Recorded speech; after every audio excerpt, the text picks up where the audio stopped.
Bíblia aqui.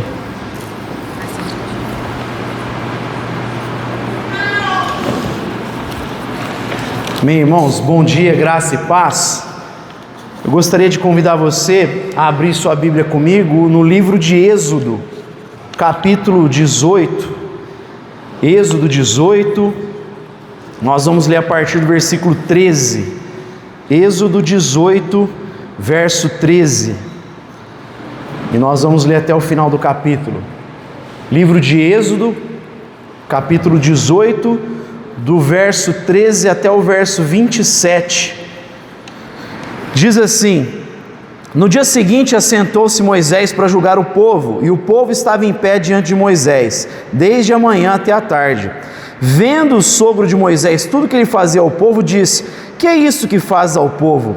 Por que te assentas só e todo o povo está em pé diante de ti desde a manhã até a tarde? Respondeu Moisés ao seu sogro: É porque o povo vem a mim para consultar a Deus. Quando tem alguma questão, vem a mim para que eu julgue entre um e outro, e lhe declare os estatutos de Deus e as suas leis. O sogro de Moisés, porém, lhe disse: Não é bom o que fazes.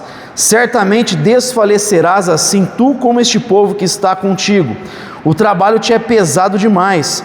Tu só não o podes fazer. Ouve agora a minha voz e te aconselharei, e Deus seja contigo.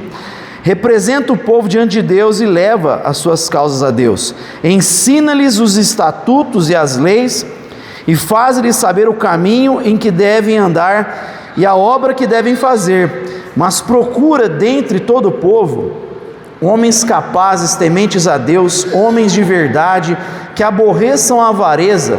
Põe-nos sobre eles por chefes de 1000, chefes de 100, chefes de 50 e chefes de 10. Julguem a este respeito em todo o tempo, que a ti tragam toda causa grave, mas toda causa pequena eles mesmos a julguem. Assim a ti mesmo te aliviarás da carga, e eles a levarão contigo. Se isto fizeres, e Deus assim ordenar, poderás então suportar a tensão, e também todo esse povo irá em paz para o seu lugar. Moisés deu ouvidos à palavra do seu sogro, e fez tudo o que este lhe dissera. Escolheu Moisés homens capazes de todo Israel, e o pôs por cabeça sobre o povo, chefes de 1000, chefes de 100, chefes de 50 e chefes de 10. Eles julgaram o povo em todo o tempo. A causa grave trouxeram a Moisés, e toda a causa pequena julgaram eles. Então despediu Moisés a seu sogro, o qual se foi para a sua terra. Pai, te damos graças pela tua palavra, e que nesses breves minutos que passaremos aqui, teu Espírito possa nos guiar, nos aconselhar e esclarecer, Deus, o modo como nós devemos viver nas diversas áreas da nossa vida, como família, como igreja e especialmente como sociedade, que é o nosso foco de reflexão aqui nessa manhã. Que o teu nome seja engrandecido nas nossas vidas, é o que te pedimos em nome de Jesus. Amém. Meus irmãos, na última reflexão que eu trouxe aqui, só para situar aqueles que não puderam acompanhar, eu já tenho feito várias reflexões cujo tema é a soberania das esferas. Existem várias esferas na vida e Deus estabeleceu e colocou uma função em cada uma delas. Então lá de trás eu comecei a falar da esfera da família, o casamento, da igreja, e a gente foi falando sobre algumas, e no último domingo eu trouxe a esfera da sociedade civil.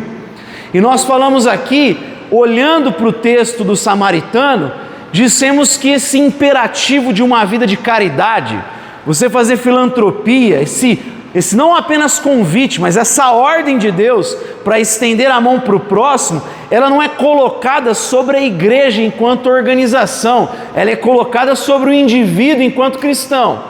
É um papel da igreja orgânica, não da igreja instituição. Eu falei aqui, embora a igreja instituição possa facilitar esse processo, é uma incumbência que Deus colocou sobre nós, sobre as pessoas.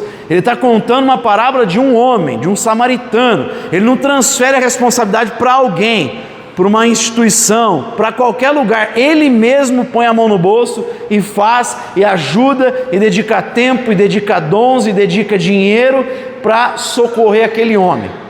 E por que é importante entender que essa responsabilidade cai sobre o indivíduo? Porque esse é um dos assuntos mais necessários como brasileiros. Eu estenderia como latino-americanos. Nós temos uma cultura de paternalismo estatal. Então não são apenas cristãos às vezes que transferem isso para a igreja, instituição. Como brasileiros, a gente tem o costume de transferir essas responsabilidades para o governo, para o Estado. A gente acha que é a função do Estado. E aí depois a gente não sabe por que o imposto é tão pesado, a carga tributária é tão alta, porque a gente vai transferindo para o Estado tudo. O Estado tem que cuidar da ação social, o Estado tem que cuidar do pobre, o Estado tem que cuidar dos mendigos, o Estado tem que cuidar da saúde, o Estado tem que cuidar da educação, o Estado tem que cuidar da nossa aposentadoria. A gente transfere tudo. A gente não assume. E a sociedade civil brasileira e latino-americana, ela é pobre, ela é enfraquecida, porque é um povo que acostumou a depender de figuras da política. É um povo que está sempre procurando, esperando o herói da pátria. Ah, é o fulano, agora é o ciclano. E a gente não tem uma sociedade civil forte, como por exemplo a sociedade norte-americana, que nos últimos anos tem se afastado dos seus princípios, mas a sociedade civil lá é forte. Não há transferência para o Estado, a própria sociedade faz trabalhos filantrópicos na área da saúde. Há pessoas, por exemplo, em hospitais lá que doam, existe uma caixinha que é direcionada para quem não tem condição. Eles não ficam esperando algo do governo, a própria sociedade faz isso, se mobiliza. As instituições são fortes. E no caso do Brasil, a sociedade é fraca, por esse histórico de paternalismo estatal. E meus irmãos, isso não é somente um problema para o desenvolvimento do país. Quando a gente coloca tudo na mão do Estado, não apenas a gente está dificultando o desenvolvimento das empresas, o desenvolvimento do trabalho, o desenvolvimento da educação, a gente corre um sério risco em relação à nossa própria liberdade. E nós vamos entender um pouquinho, por isso esse assunto é urgente. Então, se no primeiro eu falei sobre sociedade civil e o imperativo, a ordem da caridade, hoje eu gostaria de falar rapidamente sociedade civil e a importância das instituições. Como é importante ter instituições fortes num país. Em primeiro lugar, a gente vê nesse texto, nesse conselho de Jetro a Moisés, seu sogro, dando um conselho muito sábio e que inclusive revela uma sabedoria bíblica, uma sabedoria que a gente vê desde o início no próprio Deus, é que a concentração de poder nunca foi o plano de Deus. Deus nunca quis que o poder ficasse concentrado em uma pessoa. E Jetro está falando isso para Moisés, é curioso porque ele dá uma palavra que tem a ver com juízo de valor. Não é bom. O que você está fazendo, Moisés, não é bom, não é correto, não haja assim, isso não é bom. Então tem aí um aspecto do ponto de vista ético, tem um juízo de valor, não é bom fazer desse jeito, não é bom. E também do ponto de vista da ineficiência, você vai acabar fadigado e o povo também cansado. Vocês estão ficando da manhã até o entardecer, uma fila imensa, está parecendo a gente, né? Nos atendimentos do governo, aquela fila imensa esperando para ser atendido. Na era da tecnologia, você fala, nossa, seria tão eficiente, mas não, você tem lá aquela burocracia que você adora, que eu adoro também. Como é bom burocracia, né? Ficar na fila, aí você leva os documentos, aí você entrega lá, o cara fala, mas está faltando um negocinho, parece que ele quer sempre atrasar a nossa vida, né? Aí você volta, vai embora, né? É sempre assim. E ele está dizendo, não é bom do ponto de vista ético e nem é eficiente isso que você está fazendo.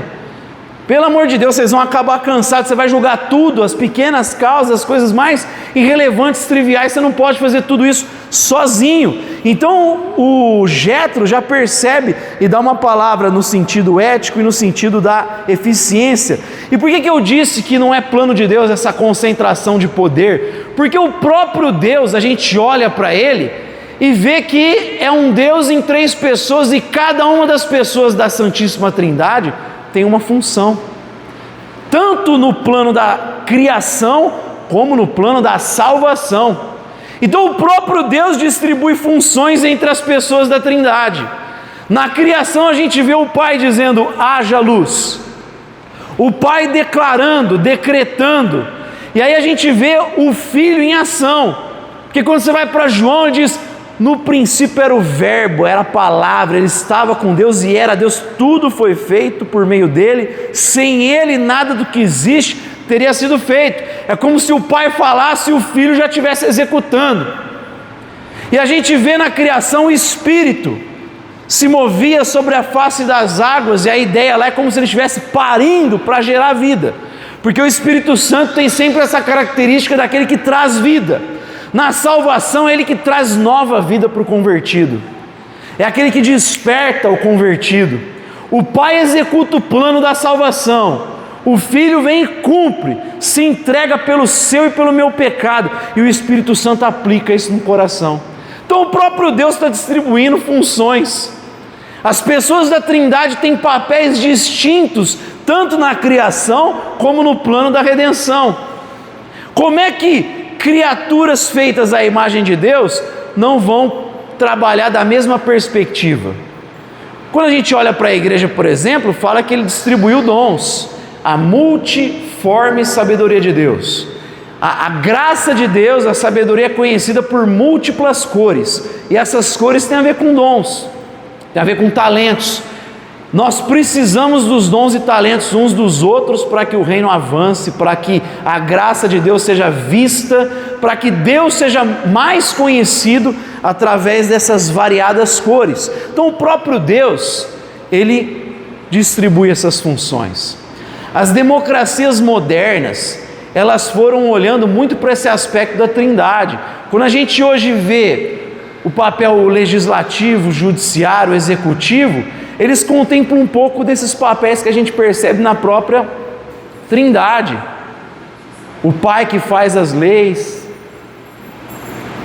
A gente vai vendo essas funções na própria Trindade. E os cristãos, a partir disso, foram distribuindo esses poderes, né? Não ficou concentrado na mão de uma pessoa. Em Israel, quando há rei, você pode perceber que é necessário ter um profeta e um sacerdote, porque cada um na sua esfera. O rei tem um papel, o profeta tem outro papel para advertir o rei quando ele sai daquilo que Deus decretou na lei, e aí o profeta tem que confrontar o rei: você não está fazendo conforme a Constituição de Israel. E o sacerdote cuida da religião. Você pode ver que quando Saul oferece sacrifício a Deus porque Samuel estava demorando, ele é, ali naquele momento, rejeitado como rei, porque ele acumulou funções. A gente pode pensar: mas e antigamente que não tinha, nem era para ter rei, tinha juiz? Tinha juiz, mas se você olha a lógica de Israel, era de que cada pessoa deveria ter uma consciência da lei de Deus, aprender a lei de Deus. Era todo mundo consciente diante de Deus. Não era para ter concentração de poder, nunca foi a ideia de Deus. O próprio Moisés, se a gente olhar o texto, tem um episódio que diz que o Espírito de Deus é tirado de Moisés, é colocado sobre os 70 líderes. E 2 daqueles líderes haviam ficado no acampamento. Todos começaram a falar, profetizar. Aí Josué vai lá denunciar os 2 que ficaram no acampamento. Moisés, 2 líderes não vieram com você, e estão lá no acampamento profetizando, e eu proibi eles. Aí a resposta de Moisés é: oxalá, quem dera que todo mundo fosse profeta e falasse em nome de Deus. Esse é o ideal de Deus. Todo mundo consciente diante de Deus, assumindo a sua responsabilidade. Essa é a ideia. Deus não quis concentração de poder, porque não é bom, ainda mais depois que o pecado entra no mundo. Por que não é bom? Você já ouviu aquela frase: o poder corrompe? O poder corrompe. O poder absoluto vai corromper absolutamente. A necessidade de distribuir poderes é justamente porque o homem, sendo caído, dado ao pecado, dado ao orgulho, dado à corrupção, não pode concentrar poder na mão de uma pessoa só. Então, essa distribuição pós-queda, ela é necessária. Pode ver que não é bom nem eficiente em qualquer área. Olha para a família, uma mãe sobrecarregada. O pai trabalha, mas a mãe cuida de tudo, não só da criação dos filhos, de tudo. Não é bom. Não é bom nem para ela e nem para o desenvolvimento da família. Um pai que faz tudo, cuida de tudo, está sempre à frente de tudo, toma todas as decisões. Na falta desse pai, essa família vai ter uma dificuldade para se ajustar. Esse pai não apenas está sobrecarregado, ele impede que os filhos amadureçam, que a esposa cresça, que ela venha se desenvolver as suas habilidades, porque está sempre condicionada. É o paternalismo que eu falei estatal acontecendo em casa. Depende do pai, depende da mãe. O filho não sabe nada da vida, ele não toma decisões, ele não participa. O pai não insere ele nas decisões, não o faz pensar, não que a palavra dele vai ter peso, mas ele entender a dinâmica da vida e vai aprendendo para que quando ele se casar, ele já possa estar um pouco mais maduro. Então não ajuda a casa. O C.S. Lewis fala daquela mãe que quer ser necessária, ela quer fazer tudo, porque ela absolutizou, tornou absoluto aquele amor afetivo. Então ela quer cuidar dos filhos, tomar todas as decisões, e a casa fica sufocada, porque sem a mãe, né, aquele sufoco. Ela impede que os filhos amadureçam, que eles cresçam. Eles são dependentes, se torna, como a gente costuma dizer, filhinho da mamãe. 20 e tantos anos o filhinho da mamãe. Não toma uma decisão, tem que consultar, tem que fazer. Por quê? Não foi criado da maneira apropriada, acumulou-se um poder na mão da mãe, do pai. Na igreja a mesma coisa, gente sobrecarregada é porque tem alguém não fazendo, não cumprindo a responsabilidade, ou que concentra porque tem medo. Isso traz ineficiência e também não é bom. A gente precisa distribuir poder, função, responsabilidade. E aliás, na nossa igreja a gente está precisando conversar, né? Chamar a liderança, o pessoal, para a gente bater um papo sobre isso, inclusive.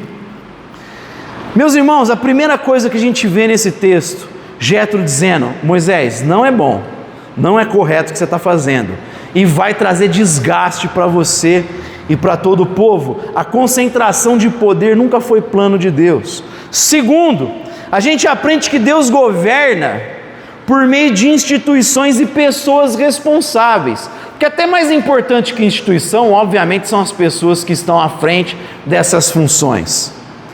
Ele diz assim no versículo 21, escolhe homens capazes. Olha os critérios que Jétro está passando para Moisés: capacidade, temor de Deus, confiabilidade e integridade. Homens não dados à avareza, homens que não amam o dinheiro. Moisés, escolhe homens que sejam capazes, precisa saber o que faz, né? Vai pegar homem para julgar lá no caso dele que não conhece a lei direito. Então, homens capazes, homens aptos. No Brasil a gente vê às vezes o governo, pessoas em ministérios que o cara não tem a menor capacidade para estar naquele ministério. Está lá cuidando de uma pasta lá e o cara não tem habilidade nenhuma para cuidar daquilo. É só favor político. Tem que pôr pessoa certa no lugar certo, gente capaz. Mas gente, obviamente, que teme a Deus, gente que tem temor de Deus, que tem princípios, que anda norteada pela vontade de Deus, gente confiável, gente que transparece essa confiança, que demonstra confiança, e gente íntegra, que não seja avarento. Então ele coloca critérios: Moisés, tem que passar nesse filtro, e você incumbe dessas responsabilidades. Então a gente vê que a justiça, ela vai ser exercida em diferentes níveis. Deus não está tirando a autoridade de Moisés, Ele está organizando, distribuindo, através desse conselho do seu sogro Jétro. E meus irmãos, é exatamente esse o princípio que eu venho falando aqui, quando eu falo de soberania das esferas. Cada esfera tem que ser soberana, ela tem a sua própria função, e essa função não pode ser apagada. Deus concede autoridades próprias em cada área. Então a família tem a sua área de responsabilidade, que é dela, não pode ser interferida. Não pode uma outra área da vida querer anular a esfera da família. Existe igreja, existe Estado e tem a sociedade civil. Cada uma tem a sua função. Uma não pode ser absorvida pela outra. Para a sociedade florescer, cada uma tem que fazer o seu papel. Por isso que às vezes você vê cristãos gritando contra a interferência do Estado na igreja, na família, e tem crente falando, ai, não entende. Você não pode deixar o Estado ir além da sua função. O Estado não pode começar a dizer assim, olha, você pai não pode criar seu filho assim. Olha, a lei da palmada, lei de não sei o que, não pode mais ensinar que existem apenas homem e mulher. Agora é menine, não é mais menino, menina, é menine. O Estado está indo além, isso aí não é área do Estado, o Estado não tem nada a ver com isso. Isso não é função do Estado. Os pais não têm que ficar constrangidos em dizer para os filhos aquilo que é certo e errado, os valores morais. Só que o Estado vem ultrapassando os limites dele, no Brasil. Mas a culpa é nossa que vai transferindo. A educação, há muitos anos atrás, até a educação escolar, que era função de casa, de pais. Quantas famílias foram educadas pela mãe? Família de John Wesley, a própria mãe Susan Wesley alfabetizou todos os, ninguém sabe direito a conta, mas a mais provável os 19 filhos. Ou 12, não. Isso é outro problema também, né? A gente não quer ter filho. Aí os islâmicos estão tendo a rodo filho. Estão tomando conta da Europa e se deixavam tomar conta dos Estados Unidos e do Brasil. Porque o crente não quer ser pai mais, né? Ele quer ser pai de pet agora, né? Meus irmãos, ele está indo além da função dele. A gente foi entregando. Antigamente os pais assumiam outras responsabilidades. Não estou sendo contra a escola. Pode ser um papel de ensino dos nossos filhos, de ensinar para eles matemática. Boas escolas, evidentemente. Mas pais que querem fazer isso, o Estado tem que dificultar. Hoje tem uma dificuldade para quem quer exercer o homeschooling. E o cara é pai. Vocês viram que um casal foi preso um tempo atrás, meses atrás, porque eles tiveram a audácia de não ensinar aos seus filhos o funk carioca. Olha só que audácia, não ensinar a cultura do funk. Eles davam bons livros para as filhas lerem. Elas estavam lendo Dostoiévski, olha, coisa boa que a escola nem passa perto hoje em dia. E foram presos. Por quê? Se as filhas são deles.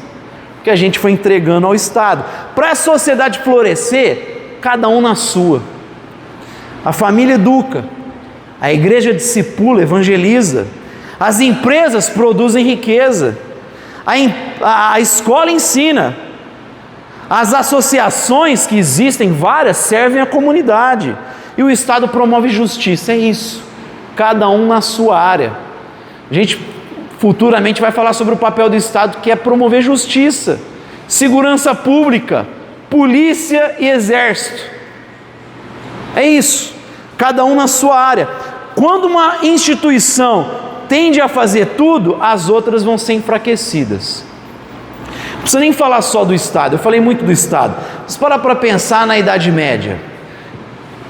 Tudo na Idade Média, cada esfera estava debaixo da tutela da igreja.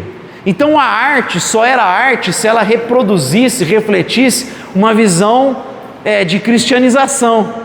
Só que o papel da arte não é evangelizar. A música não foi feita para evangelizar. A pintura não foi feita simplesmente para evangelizar. A arte tem a sua própria área de atuação. A arte, o papel dela, dado por Deus, é para refletir a beleza da criação. E para refletir a beleza da criação, eu não preciso rimar Jesus com luz. Eu posso falar de beleza.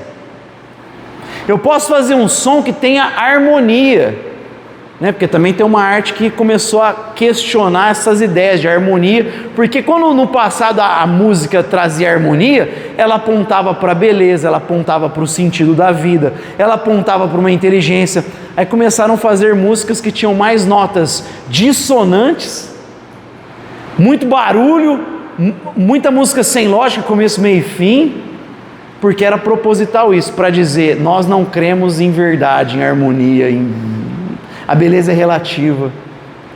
Então a própria música foi afetada também pelos secularistas, mas a arte tem a sua função, ela não está a serviço da igreja, nem a ciência está a serviço da igreja.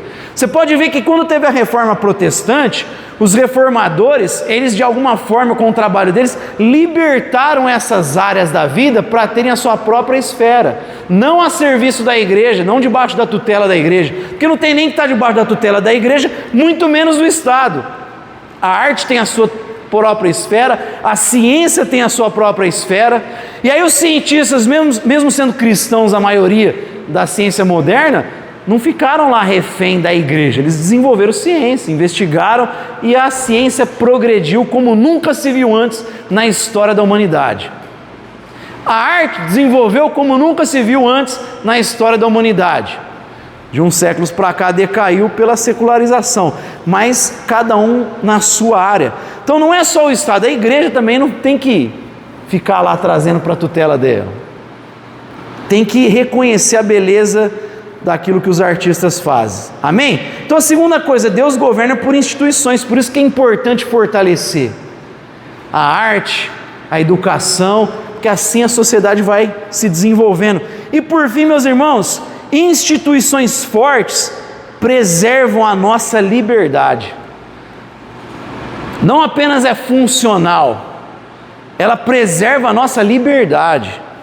Versículo 23, Jetro diz assim: se você assim fizer, se assim Deus ordenar, você será capaz de suportar as dificuldades, e todo esse povo irá para casa satisfeito, em paz. A palavra paz no hebraico é shalom, não é só ausência de conflito. Shalom significa harmonia de maneira plena na nossa vida. Às vezes a palavra é traduzida por prosperidade, por felicidade. A palavra shalom é a sua vida inteira estar alinhada à vontade de Deus. Isso significa shalom. No final do curso, dê a paz para o teu irmão. Shalom é assim, você está dizendo, que a tua vida esteja totalmente alinhada à vontade de Deus. Que a tua vida esteja completamente tomada pela vontade de Deus. Que o shalom te cubra do alto da cabeça à planta dos teus pés. É isso que significa shalom. Então ele está dizendo, se assim você fizer, se assim Deus ordenar, todo o povo vai viver debaixo do shalom. Só existe shalom se existir justiça. Ele está dizendo, se a vontade de Deus for cumprida, for obedecida, a justiça vai ser concreta e a paz, vocês vão gozar de paz, desfrutar de paz. Isso que é shalom. Então a vida vai ser melhor. E vocês vão estar livres de injustiças e corrupções. O resultado da descentralização é satisfação, é paz. Meus irmãos, a importância que eu falei das instituições é fortalecer a sociedade civil. Os sindicatos, associações, organizações, tudo isso que existe tem que ser cada vez mais fortalecida. Por quê? Porque eles vão nos proteger de uma possível tirania do Estado. Tem gente que acha que para a gente escapar de um regime totalitário coletivista, o ideal é a gente focar no indivíduo. Então, quanto mais liberdade individual, cada um faz aquilo que quer, essa atomização do indivíduo não protege a gente do Estado. É pior. Hannah Arendt, que escreveu As Origens do Totalitarismo, ela vai dizer que o indivíduo nunca faz a gente escapar do Estado. Como é que indivíduos isolados podem se proteger do Estado? Se o Estado se tornar totalitário, tirânico, como a gente viu no caso da Alemanha nazista, da União Soviética comunista, Cuba, Venezuela, como é que você escapa de um Estado que todo mundo está armado e o cidadão não está? Por isso que o cristão não é contra o armamento, tá, gente? A gente não é contra isso.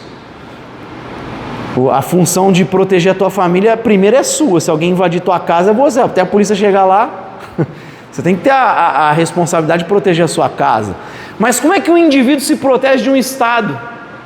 Como? Você precisa ter o quê? Instituições. Você precisa ter uma igreja forte, você precisa ter associações fortes, você precisa ter vários grupos fortes para poder colocar o Estado na área dele. Então, se tem um grupo responsável por educação e o Estado quer intervir, você começa a empurrar o Estado para longe, que é uma instituição que se resolve, não depende de verba pública. Uma igreja que é forte, que tem seus membros, que andam em unidade, ela consegue, aqui vocês não se intrometam. porque os advogados, a galera de direito da igreja vai começar a entrar nessa esfera e empurrar o Estado para a área dele. A igreja vai fazer protesto e o Estado vai ver que tem muito cristão no Brasil e isso vai constrangê-lo. É aí que Calvino falou assim: a igreja deve ser a consciência do Estado. Quando o Estado começar a ir além, a igreja, fica na sua. Instituições fortes protegem os indivíduos. Você e eu sozinho não conseguimos fazer nada, mas se a gente tiver um grupo, se a gente tiver um grupo grande, a gente consegue fazer alguma coisa contra o Estado. Sozinho não dá. E Hannah Arendt, ela falava sobre isso. Então não é o indivíduo solitário, são instituições fortes que vão proteger o indivíduo. É a igreja, associação comunitária, empresa, cooperativa, organização filantrópica, tudo isso tem que ser fortalecido. Só assim a gente é protegido. Para pensar nesses casos que a gente viu hoje na Venezuela. Se não tivesse uma intervenção há algum tempo atrás dos Estados Unidos, o povo ainda está debaixo de muita dificuldade, mas o povo não tem o que fazer.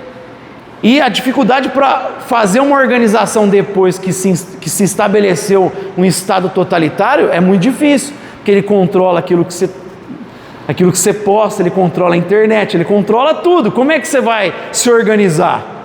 Só escondido, mas é mais difícil, é muito mais difícil. Por isso que a gente tem que, como cristão, fortalecer essas instituições, para que a gente não entre numa situação dessa, porque caso entrar e a gente tiver fortalecido, a gente tem como. Aliás, essas instituições inibem e impedem de acontecer isso, mas se caso aconteça, a gente tem mais vias para fazer algo, para se organizar, fica mais fácil. Meus irmãos, olhando para esse texto, a gente vê essa necessidade. Jétro está nos ensinando, Deus não quer que o poder seja concentrado em uma pessoa ou em uma instituição. Então você, dona de casa, você pai, não concentra poder. Além de você ficar sobrecarregado, cansado, você está impedindo que a sua casa desenvolva. Você está impedindo que o teu marido ou a tua esposa cresçam e principalmente que os teus filhos amadureçam. Na igreja a gente não desenvolve se assim fizer. No país não anda se assim o fizer. Que Deus nos dê graça de assumir a nossa responsabilidade, cada um começar a assumir a sua responsabilidade. A gente viu aqui, meus irmãos, que Deus quer exercer através das instituições. O que a gente está estudando aqui? Soberania, casamento, família, igreja, trabalho, ciência, educação. A gente viu educação e agora está vendo a sociedade civil. Deus quer ser visto através dessas diversas áreas, e Jétro enxergou esse princípio que permanece atual. A resposta para uma sociedade saudável não é um líder que faz tudo, não é um Estado que tem um presidente lá que vai ocupar o cargo do governo que faz tudo. Chega dessa cultura maldita no Brasil. Começou lá atrás, Getúlio Vargas, o pai dos pobres, e agora a gente tem outro que se diz o pai dos pobres, e a pobreza não acaba nunca, Impressionante. A gente transfere, enquanto o brasileiro não entender assumir a responsabilidade, a gente não muda a sociedade civil tem que assumir essa responsabilidade. É um povo que assume cada um a sua área. Que Deus nos dê graça para viver assim, como família, como igreja, mas especialmente como sociedade civil. Amém? Vamos ficar de pé e ter uma palavra de oração?